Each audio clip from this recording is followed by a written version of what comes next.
Hey y'all, welcome to another episode with me, and I'm talking to Jim, and I am very super excited for this. Hey Jim. Hey, how you doing? Good. How are you? I'm really good. Yeah, really happy to be here. Thanks for inviting me.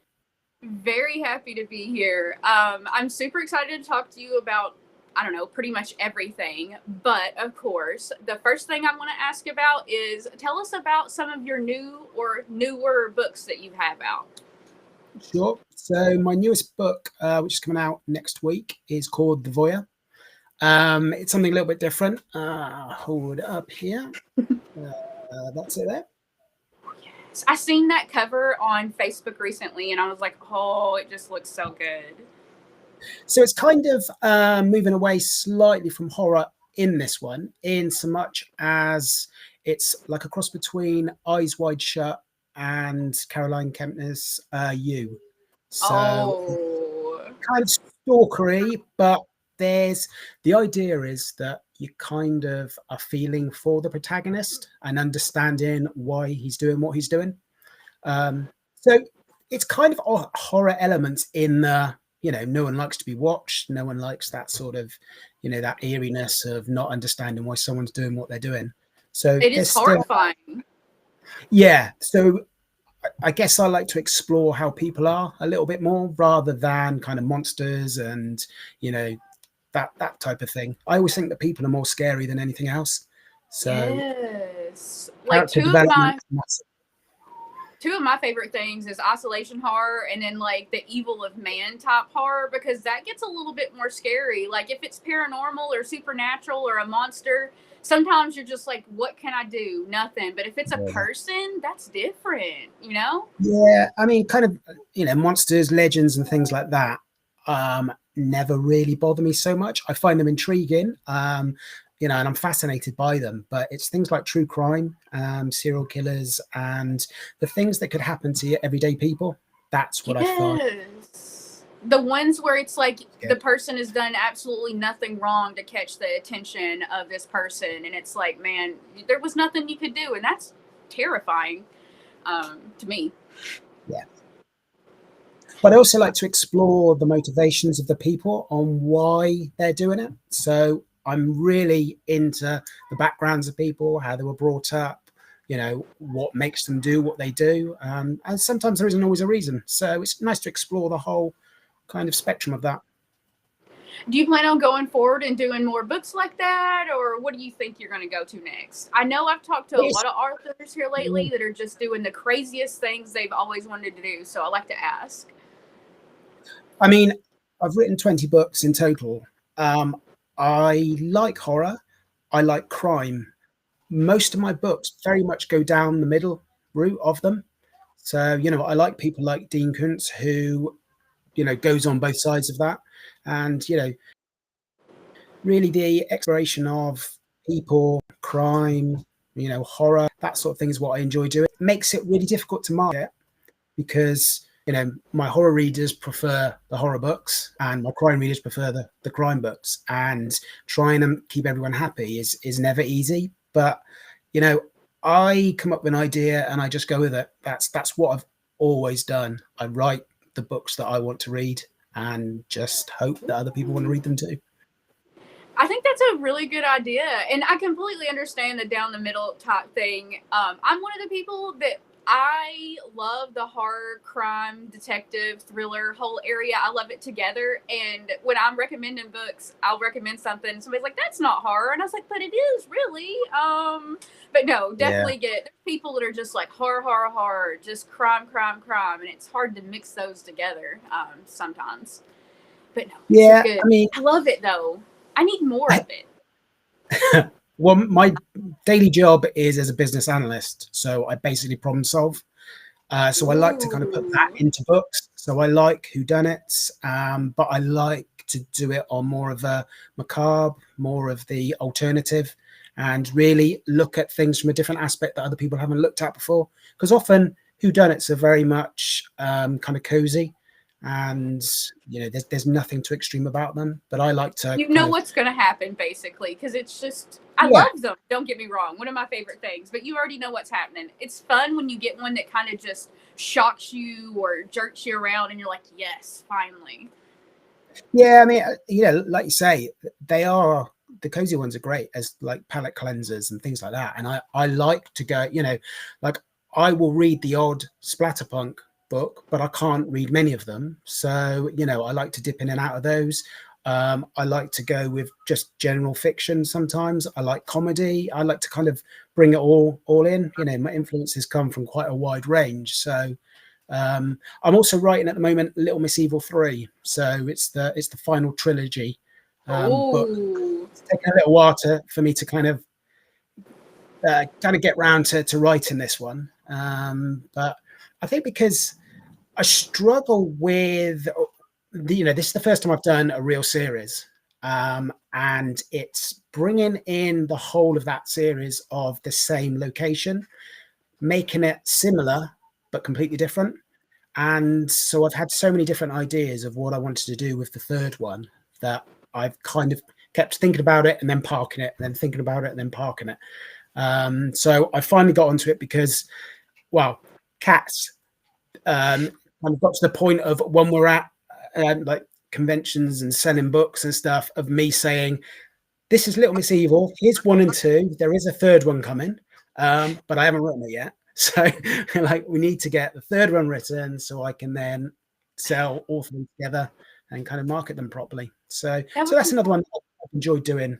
So writing a series, listen to you talk about it, I've never actually thought about it until you were speaking about it. It just sounds so stressful. Like, one book is stressful enough for me, thinking about one whole wrapped up story. But imagine, well, you've done it, so don't imagine, but you've done one, now you have to do another, now you have to do another, make them different enough. yeah. That just stressed me out even thinking about it. I think if it's the characters that are the same, that's okay. So I've got a psychological thriller series where I've done 2 at the moment. So that was a lifetime ago, and Come Back Home's the second one. And the main guy is kind of like a consultant to the police. I didn't want to do a police procedural because everyone's done that, and everyone's done it really well. So how can you kind of compete with that? Yeah. So this is a guy who works alongside the police. He works with a guy who's an IT expert called Jez. Now, Jez appears in a number of my books because I just think he's a brilliant character. He's a comic relief character. Oh, I love So he says what he thinks. He's got absolutely no filter whatsoever. So, the characters just bounce off each other with him. So that works out quite well. So for those, doing a series isn't so hard because, the situation, the place, all of that changes. It's just those characters that are the same. Whereas I found with Little Miss Evil, it all surrounds the same campsite. So you've got the overriding like things that have gone on in book 1 and book 2, and how those have come to a conclusion, but not fully, to allow the second book and then the third book. So there's a lot more, I guess, moving kind of, pieces. yeah, lots of things that I have to remember. I mean, I don't have the world's best memory, so I have to keep rereading my books. And when I've come to rewriting books before, I've gone through and completely forgotten what the ending is. All my books have twists in them, and some of them have more than one twist. And so I've reread my books before and forgotten some of the twists, and then have surprised myself at them. So it's like, this is fantastic. Who wrote this? I won't go as far as that, but I have kind of started reading it and going, oh, you know what? I wish I'd done this in the next bit. And then I realized that I did write that. And I thought, oh, okay, then. That's good. Oh my goodness. That's funny. That is funny. Rolling into that, I want to ask you, are you a plotter or are you just flying by the seat of your pants when it comes to writing your books? Yeah, absolutely. The second one. I get bored very easily. So I've tried planning before. If I write something down and I start plotting it, and I kind of go from that point of view. I get bored and I need to move on to something else. I need to keep myself on my toes. I need to not know what I'm going to come up with. I need to not know where the story's going. Ooh. So I'm entertaining myself whilst I'm writing.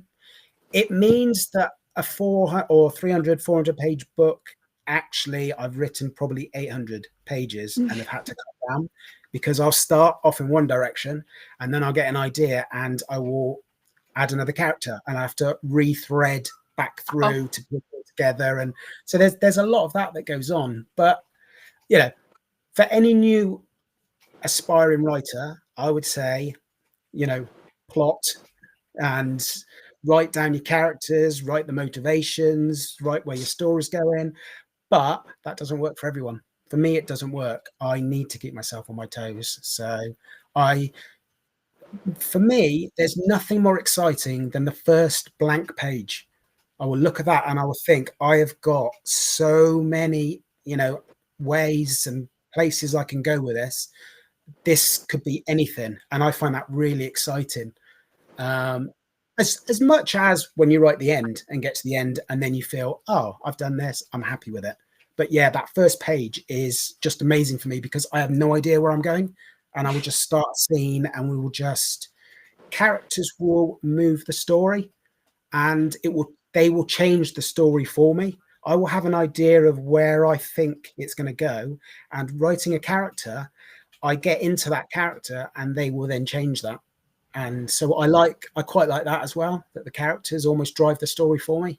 So that's cool. I love that. That I've asked this question and nobody answers it the same at all. It's so different every time. And I'm like, all of you guys write like such good books, but you get there in such different ways and it's kind of insane. I love it. It's so crazy. Let's see. Out of all of your books you have written so far, what do you think is your favorite? I'm not saying the one that's sold the best or the best to everybody else, but your personal favorite one. Yeah, I always struggle with this question, but probably there's a book I wrote called The Crazy Season. That's meant to be a series as well, but I've only ever written book one. That surrounds a guy who tries to debunk kind of legends and all stuff like that. When people come up with things, he'll try and put a scientific reason behind it, or he'll try and see there's a hoax or things like that. It's kind of like X-Files, and there's a TV show in the UK called Jonathan Creek, which is kind of like a crime thing where something happens and you have no idea how that's happened, and he will get to the bottom of it and work out how it's happened. And so I wanted to put the two of those things together.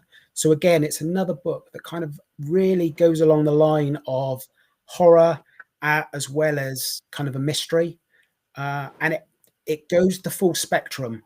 The protagonist, right at the beginning, his wife and child have been in a car crash.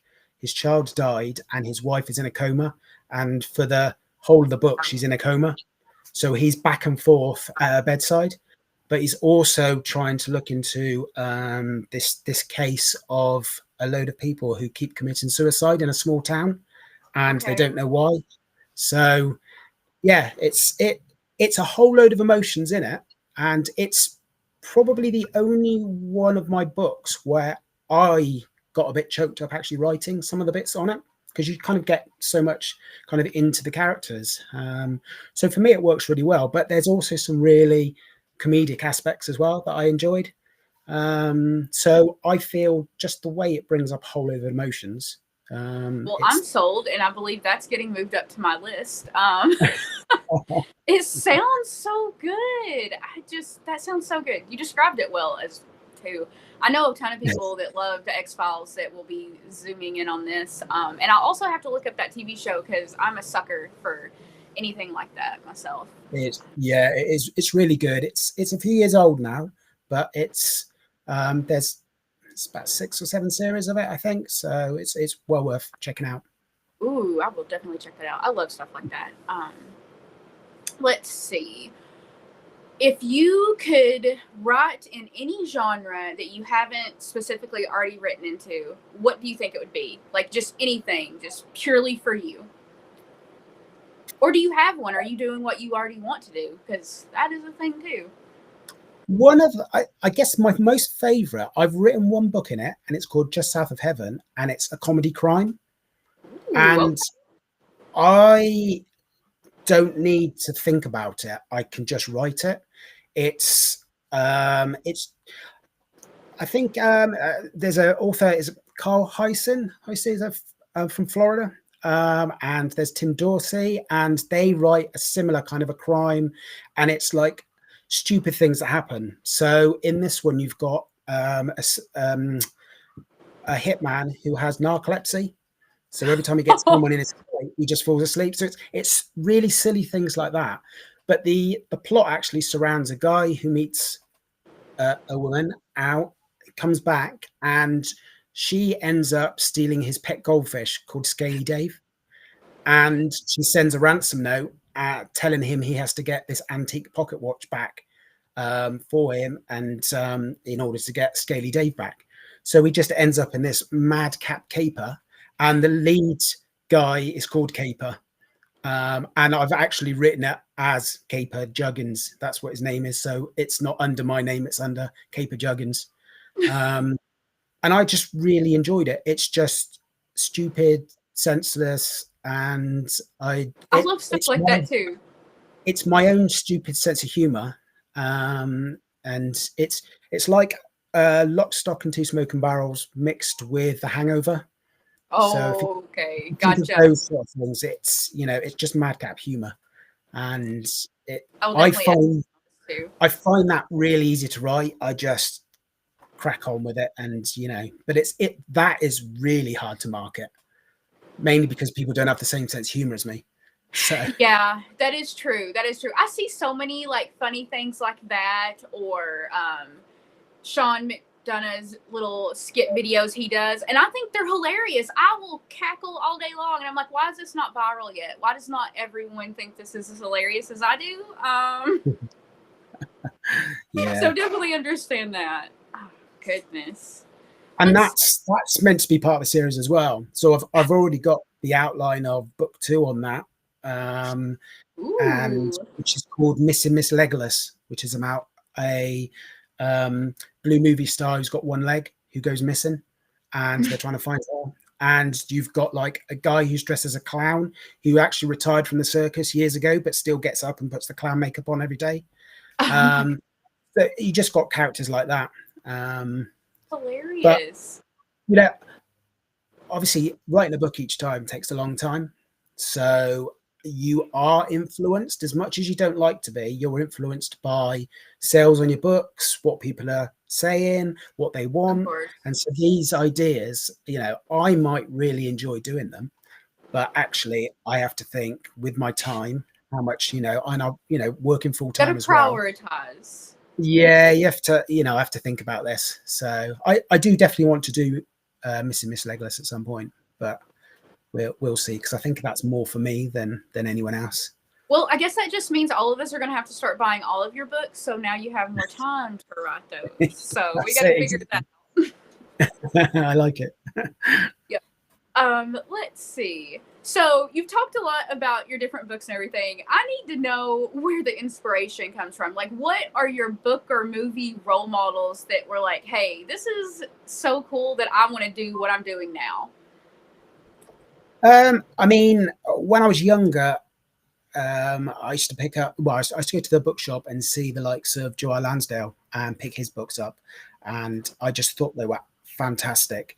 I love the way he does dark crime, but with a comedic edge to it, like the comedic banter. I think that gives you that comic relief, and the way he marries those two together is brilliant, because it's not an easy thing to do, and I think I've tried to draw on that as much as I can. Richard Lehman, in my teens, I read absolutely everything he wrote. So I really, really enjoyed him. When I was probably about 12, I think someone bought me a Sean Hudson book called Breeding Ground, which was the follow up to his book Slugs. And that was my first horror that I just then fell in love with horror, then started, Stephen King, James Herbert, Christopher Fowler, all these kind of people like that. So it's that's my influence. But even the likes of James Patterson, I get there's a lot of controversy around how he writes and stuff like that, but I think the way and his ability to be able to produce books that are they move a story at a really good pace. He can do a lot of description without writing a lot. And, you have to have some sort of amazing ability to be able to do that. So I really respect someone like that can, and he's done a lot of different types of genres. I've read a ton of his books myself. I mean, I haven't read a ton of them here lately because he's got so many, but reading his books are good. They're fun. They're a trip. I never regret it. So, I mean, I can't say that it was a bad time. I always take one of his books on holiday because you can fly through them. Exactly. Yes. So they're really good. And actually, whilst, he gets a lot of stick for all of his co-writes he does, some of his favorites of mine are the ones where he's written on his own. So, it goes to show that he's got really good talent and he knows what he's doing, and he gives a lot of money to charity. He helps kids, learn, with reading and things like that. And anyone who does that, I think is really good and needs to kind of be looked at as an example. Absolutely. He has like his bazillion books too. So, I mean, he's been putting in the elbow grease for a while now. Yeah, no, exactly. And he wasn't, that didn't happen overnight. He released books, I think, in the 70s and in the 80s. It was late 80s, early 90s that he started really, it took him before he actually started selling well. So, it's a good thing for all of us to kind of look at and think, let's just keep going. Absolutely. I used to pick his books up off the shelf at my library with Mary Higgins Clark and all those. And I'm just like, they were just good reads, just solid. I'm going to read a little mystery. I've been reading those for a million years. So absolutely a good one to draw on. Yeah. I mean, what I found, I've read copious amounts of books since I was little. And whether it was Enid Blyton or whatever, I always liked mystery. So, I was attracted to watching Scooby-Doo and stuff like that.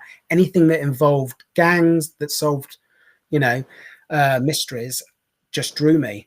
But what I found was, whilst I enjoyed horror and things, from the 80s and the 90s, horror became very much, no one liked it, no one wanted to market it, and it was really thrown out as the cousin you don't speak about. And what happened was, as we've seen, the crime market grew because the people that were doing things had their own genre, and it was all then seen as crime. The crime market massively blew up, and kind of horror was then pushed to the side. So I ended up, like a lot of people, I think, reading more of your serial killer books and your Jeffrey Devers and all that sort of stuff. But I think it's kind of coming back around again now, which is really nice. The big publishers still don't like to market it. That people like CJ Tudor, I think is brilliant. Yes. But her books they don't like to market it as horror. So they try I to. I stumbled across her on accident at my library on Libby because I like horror, I like thriller, I like mysteries, and I was like, I'm gonna go look for some thrillers, and one of the books popped up, and I was like, oh, okay, and then I read it, and I was like, okay, this is horror, but I love it. It's a mystery thriller. It just was so weird to me. Why? Exactly. Yeah, no, it's people like her. I like Gillian Flynn. All those sort of. I quite like the female voice that's not scared to say what they feel and can go down the darker edge, can do the things that aren't expected, and that sort of narrative is really good and really kind of speaks to me, and I really like that. So, that's the type of thing I always try to do, is try and be a bit more, different from others, be more unique. So, whether it's a good thing or a bad thing, I think the problem with not being mainstream is then people don't always want you. It's just the way it is. But I It's think a lot easier to just drop cookie cutter stuff, but non-mainstream stuff a little harder to market. exactly. But I love indie. I just do. But I think sometimes you have to be honest with yourself and say, what is it you want from writing? We all would like to make money. We'd all like to retire. We'd all like to be able to write full time. But what am I writing to do that? Do I want to write what I'm being told to write? The answer is no, I don't. I wouldn't want to do that. I've been with publishers before, albeit small ones, and the stresses of deadlines and stuff like that, and them trying to force how you write, pushing me into anthologies where they'll tell me, right, I want you to write a story and it needs to be about this and it needs to be, with this and this and this. It just turns into another job.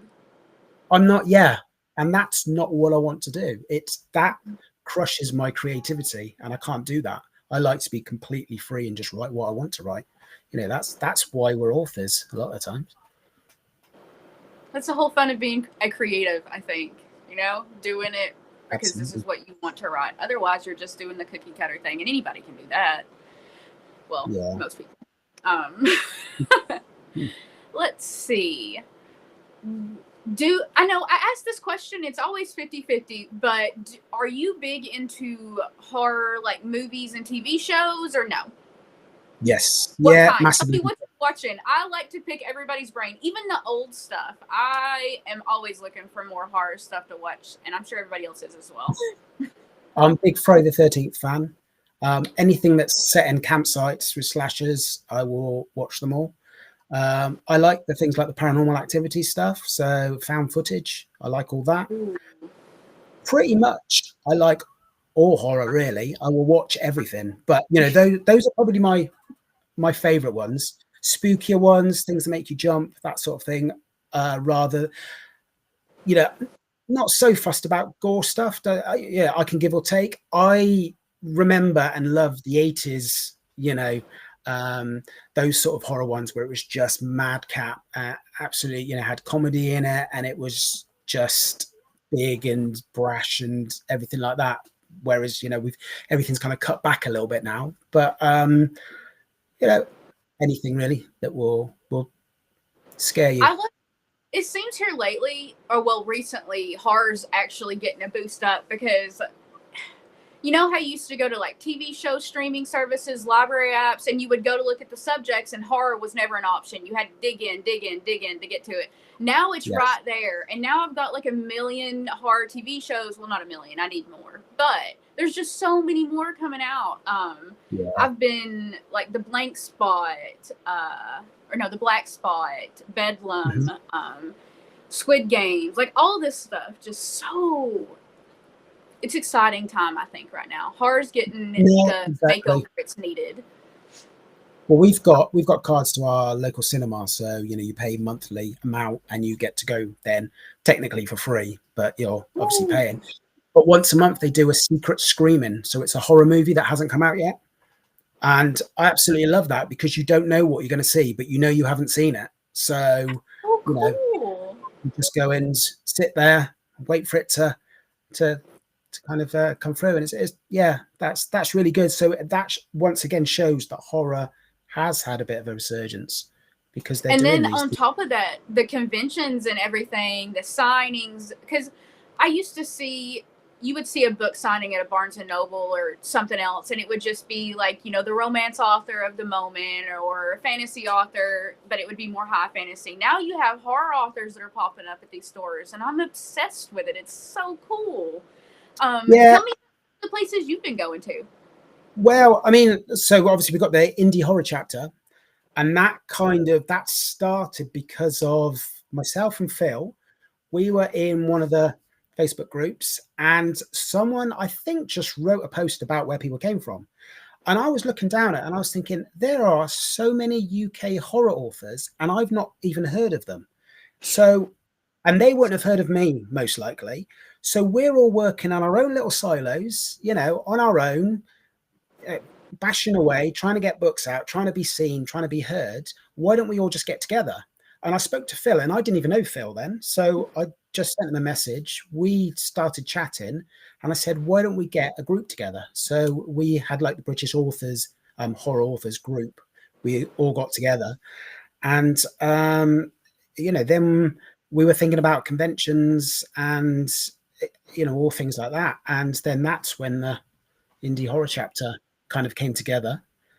And yeah, so that started in Birmingham, because we spoke to.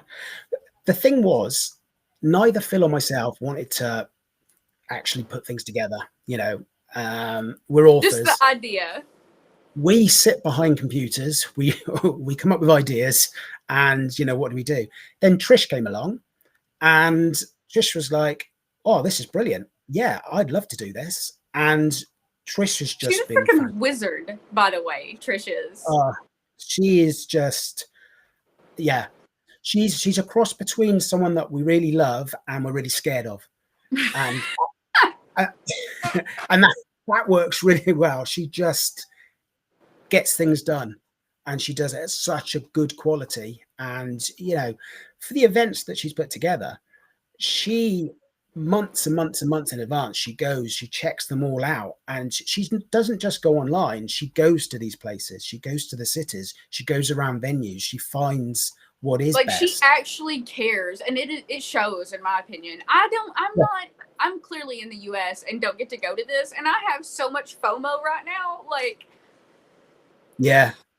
And it's just for how excited she is and everybody else is about this that you guys have put together. Absolutely. And it was on the basis of seeing how many you guys have in the US, and thinking, why aren't we doing this here? We suddenly realized we had the numbers of people, and it is as simple as getting everyone together. And so her idea of moving it around the country, obviously compared to the US, the UK is relatively small. So I've been to the first two, and I'm going to the one next week, and then there's one next year as well. And we can go to all these because 2 or 3 hours away is easily drivable. It's not absolutely. So that just makes it cool. Yeah, it means that for you guys to network like that as well. Yeah, and what we're finding is the same readers are coming to all of them. So we initially thought, we do it at different parts of the country, so readers didn't have to travel. But actually, readers are going, yeah, we want to see you guys. We want to come round, and they're traveling all the way around with us, which is really nice. And so they're all becoming really good friends. And it's really nice that people that you were speaking to online, you're now, seeing face to face, sitting down with, and it's a really nice little community that's kind of built up. And I love that. It's thanks to people like Trish who have put the time and effort, because she hasn't just thought this is, something I can put together. She set it up properly. There's proper funding there. There's, everything is taken care for. Everything is official, and it's so well done. So it's hats off to her. It's running really... an event correctly is absolutely so hard. So hats off, all the hats off to that. But y'all are gonna have so much fun. I'm already jealous of the pictures that haven't even been posted yet. Because I know there's gonna be so many fun ones. Yeah. Are there any other cool things that you guys get to go to or do that you found? Well, luckily I live in Swindon in Wiltshire, and they have an alternative market. So I've been selling my books there, and up until the last one, I was the only author that was there. So there have been the odd ones who have been kind of joining, but that's really nice, because it is, it's literally everything, household stuff. It is, t-shirts, jewelry, it's candles, it's literally everything you can think of that's the dark, the macabre, and taxidermy, you name it. It's like there. A dark farmer's market. And it's the right people then for my books, which is really nice. I made the mistake of going to a Christmas kind of market, and which was the first one I ever went to, and people were actually walking away from my stall like I was going to jump over and bite their necks or something like that. Once they saw my banner with horror on, they were physically pulling their kids away from me, thinking I was going to snatch them. And people just looking at me going, "Oh, I don't do horror. I don't do horror." I'm like, okay, not judging. So that was, yeah, I learned from that you have to kind of Gotta make sure understand you're your, in your market at least. yeah. No, I Well, went to a horror market type thing like that, and I went and it was all household, and it was great, loved it. And then I ran up on somebody that had books, and I was like, "Oh, you write books and they're horrors? Sell me all of them." But no, I yeah, love that. It's so much fun. yeah, no, Much it's fun. really good. It's Except for it's not just the nice. Christmas one. No, it's nice to be around people that you feel like they're your people, and it's people who aren't scared to wear what they want, and that's really nice. I find that really liberating that people aren't worried about it, and all these people have traveled to come here to all be together in the same happy, inclusive environment. It's different. I'm a huge introvert, despite appearances, and I would rather just dive under a table than talk to strangers. But I absolutely love Dragon Con that we have over here. It's huge. Like there's so many people, so many things. And like usually I'm about to have a breakdown before I get to a big event. But like you got there and everybody just, I don't know, it was like a sense of just normal. It was like, okay, everybody else likes this stuff too. This is so cool. Yeah, Feels like a big family type situation when you're that's it. around And people like I'm the stuff that the you do. same. Yeah, because I'm introverted as well, so I don't really like that, and I think a lot of authors are really. You don't like to go out and market yourself. That's, I don't write so that I can stand up in front of people and say, buy my book. That's the worst thing for me to do ever. But I want to write my books and then just have my head down and throw them out there and hope people will catch them and throw me money back. But it doesn't quite work like that. But with things like the alternative markets, with things like the indie horror chapter, you know, you can go there and stand there and people are coming up to you and genuinely want to speak to you and see you. And that's really nice. And when people start wanting to have selfies with you, you're like, this is This is strange. real. But yeah, it's kind of nice. So it's really good. And whenever you can make a little bit of money from your books, it's just, for me, that's just always the icing, because my books were written for me, and if other people like them, then great.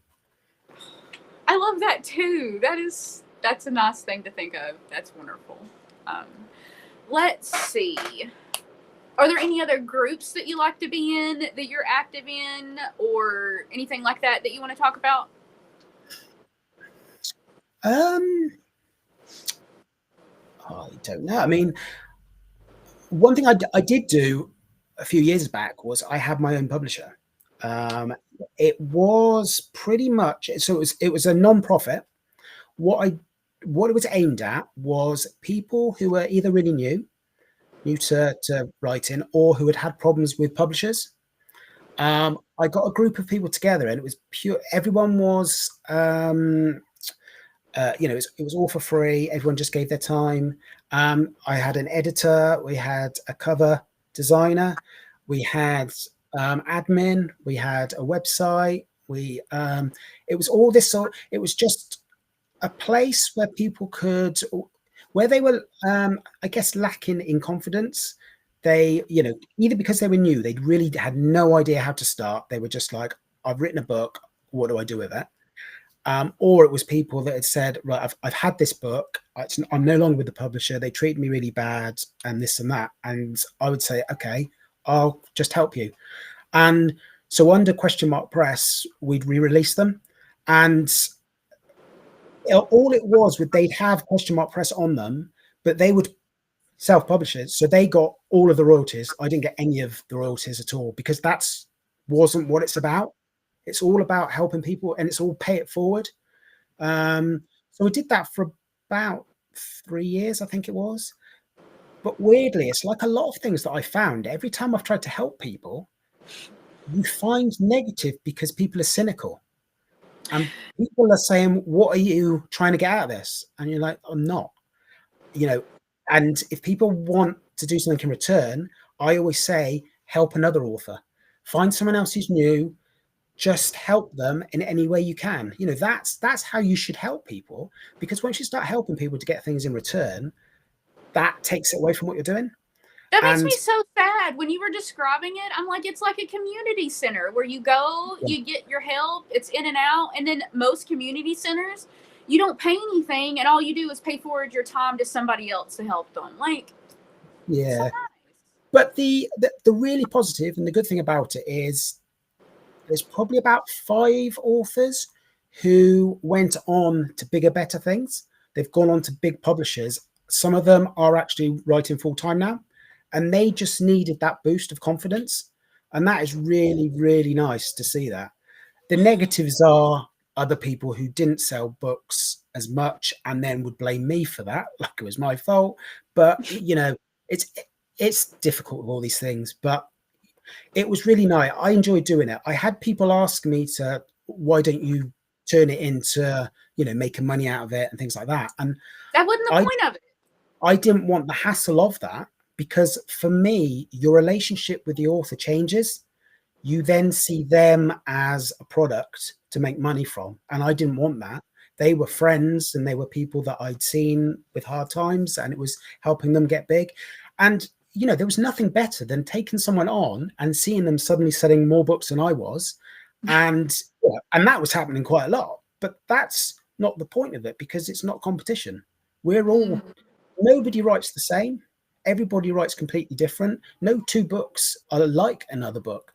So, I've never really been worried with things like that. But like when people in the indie market get to shoot up, like that gets attention to everybody in the indie market, because they're like, oh, this person came from here.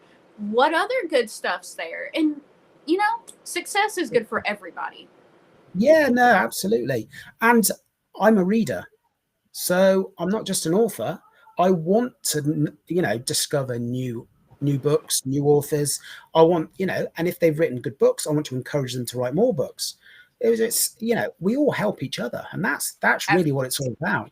So I've got a nice little group of people. There's about 12 of us who all kind of stick together and just encourage each other. And everything is positive. We have no negatives. That's not what we're about at all. And that's just really nice. I love that. And I think everybody needs that core little group, I guess, technically, where it's like, yeah, this is what we're doing. We have the same idea, mindset of let's be positive, let's get stuff done and help everybody else, I like that. It's all about just sharing ideas, because we all hit pitfalls ourselves. We all try things. Things cost you money. And I've always been a believer in, if I tried something and I had a negative response from it, whether it was financial or it just took up my time, it wasn't efficient, then I want to pass that on to others and say, these were the good things of it, but maybe if you tweak this and do that, then it helps them. I see Exactly. no point in ever sitting back and just watching someone else go through the same pitfalls that I have. Because That it doesn't costs help me exactly $0 to tell somebody, hey, I tried this and this is what happened. Maybe you'll do better if you try this. exactly. Same thing. Absolutely. Yeah. Okay, I don't want to keep you too much longer, but I feel like I could probably talk to you the rest of the day, or at least the rest of my day. But this has been so nice. Thank you so much for coming here and talking to me. Is there anything else that you want to talk about? Tell us about. Of course, we already know the Indie Horror Chapter convention's coming up soon, which I'm still excited about. Any books of yours or your friends that you want to shout out as well? Well, obviously, Kat has 2 books out, and you know what? Last year, when there was lots of negativity and stuff going around, and it was really tough. I had lots of stuff going in my personal life, and I was thinking of moving away from writing, just not doing anything anymore. Kat came along and was talking about writing, and maybe doing writing of her own. She'd had poems published years ago, and in books and stuff too, and she was big as a reviewer, and so I always knew that she had something else that she could be given, and she's just got a wonderful turn of phrase of things. And when she started writing, seeing the fire in her eyes, the motivation, all the stuff that just seeing how she was reminded me of what it was like for me, because it was 2015 when I first released books, and I remember what it was like then, except for I was very much on my own, and without I didn't know any other authors. I didn't know anything. I had to just try and find my way through things. But having someone that you care about so much going through it and being able to encourage them and, seeing how excited they are, then seeing the feedback, it's just been so good. Then reading her stuff and realizing that actually, you know what? She is something special. She's got such a good voice in the horror community of that kind of traditional gothic. It's almost an old school voice. It just sounds so good. And I was lucky that her anthology, that her first one that she released, every time she wrote a story, I got to read it. And the first one, I was like, this is fantastic. This is brilliant. The second one, I was like, okay, I'm not sure whether I like this one better than the first one. Every single one of them, I just really enjoyed because they were all so unique. And, I've just been really proud of her, how she's pushed through. And having the two of us together is just wonderful. Someone that you really care about and you're both doing the thing you love and sharing it together. It's just, that's It's something that you something can't. very special. No, absolutely. So Absolutely. everyone go out and buy our books. Everybody buy their books so they can keep doing all this stuff and doing more books. So let's see. Anything else you wanted to talk about before we go? I don't think so. I don't think so. Again, thank you so much for being here and talking to me and just talking about books. I love to geek out over that kind of thing. So thank you. Brilliant.